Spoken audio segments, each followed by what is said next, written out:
Vamos lá, gente.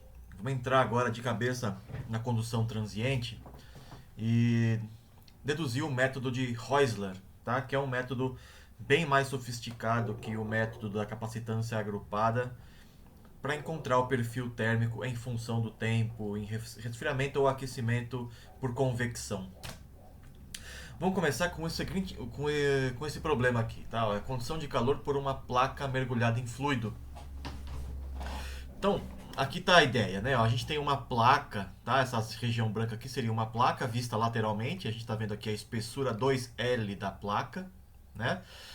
E dos dois lados da placa existe o fluido, um fluido com um coeficiente H de convecção, né? A uma temperatura T do fluido aqui longe da placa. E a gente vai considerar essa placa bem longa, tá? Ou seja, a área da seção transversal da placa é muito grande e assim a gente evita efeitos de borda, que seria se a placa não fosse, né, uma área muito grande, teria efeitos diferentes aqui na região da borda da placa, né, nas outras seções da placa, nas outras áreas em contato com o fluido. Quando a gente pensa que essa área aqui, né, que seria essa área que a gente não está vendo aqui, porque a gente está vendo de perfil, né? Se essa área é muito grande, essa é a região de maior perda de calor para o fluido, né? E essa é que vai dominar. As outras áreas da placa, né, a área que a gente está observando aqui, ou a área superior ou inferior, elas têm menos importância. Tá? Essa é a ideia. Né? E em termos de transferência de calor, a gente pode pensar então que o fluxo de calor é apenas na direção x. Né? E além disso, a gente já pode também considerar que, sendo a condutividade térmica desse material constante, né, que a temperatura dessa placa é homogênea, né, dentro de uma mesma seção transversal. Ou seja, para o mesmo X, a temperatura da placa é igual, né, para essa seção transversal de mesmo valor de X. Tá? E aqui está um desenho esquemático do perfil térmico dentro da placa. Tá? A placa, vamos falar aqui da condição inicial, né? A placa inicialmente está numa temperatura T0, ou seja, a temperatura em qualquer valor de x e para o tempo inicial, t igual a zero, é T0, né? Um valor de uma certa temperatura T0 homogênea em toda a placa constante. E aí, depois de um certo, assim, a partir de um certo instante, a gente joga essa placa em um fluido e espera ele resfriar. Ou, se o fluido estiver mais quente que a placa, espera ele aquecer, né? Espera a placa aquecer. E aí a gente tem as condições de contorno desse problema também, né?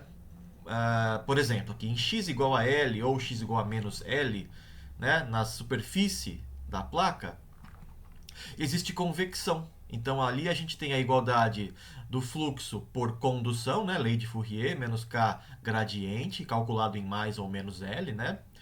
E isso tem que ser igual ao fluxo por convecção, lei de resfriamento de Newton, H TS, que é a temperatura da superfície da placa, menos a temperatura do fluido.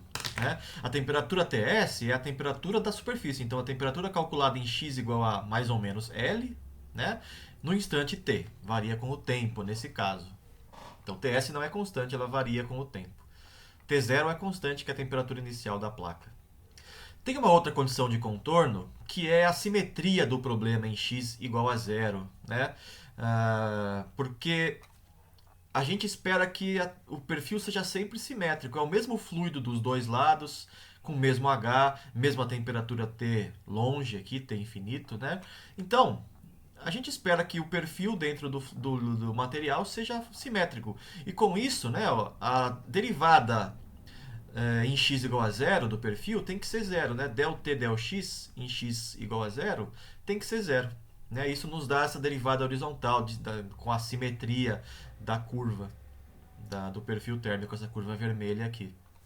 Bom, vocês já podem imaginar, já tendo feito várias disciplinas do curso de engenharia de materiais, uma aplicação importante disso que a gente está vendo, desse problema, né, que é em tratamentos térmicos como têmpera, por exemplo, né, onde a gente mergulha o material em um líquido, né, a baixa temperatura, em água ou em óleo, ou mesmo resfriamento em ar, né?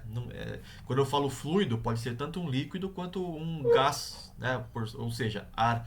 Então, têmpera, bainetização, ou mesmo austenitização em alta temperatura, né, onde a gente espera o material chegar a uma temperatura homogênea para homogeneizar também as propriedades térmicas, sei lá, magnéticas, propriedades mecânicas, etc.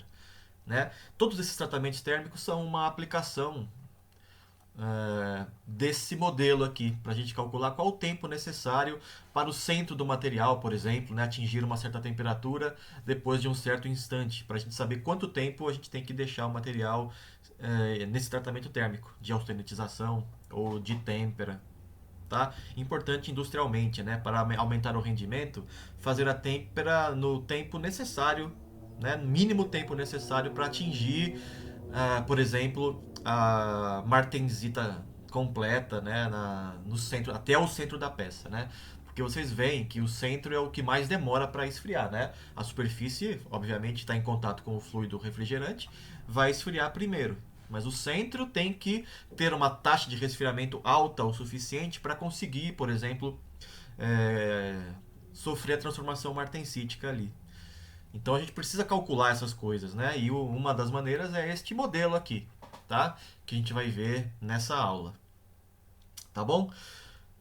Só que a partir do próximo vídeo, tá? Eu delineei o problema para vocês, apresentei o problema e no próximo vídeo a gente vai começar a encontrar a função t de x e de tempo, ou seja, o perfil térmico para esse problema desde o instante inicial até quando você quiser.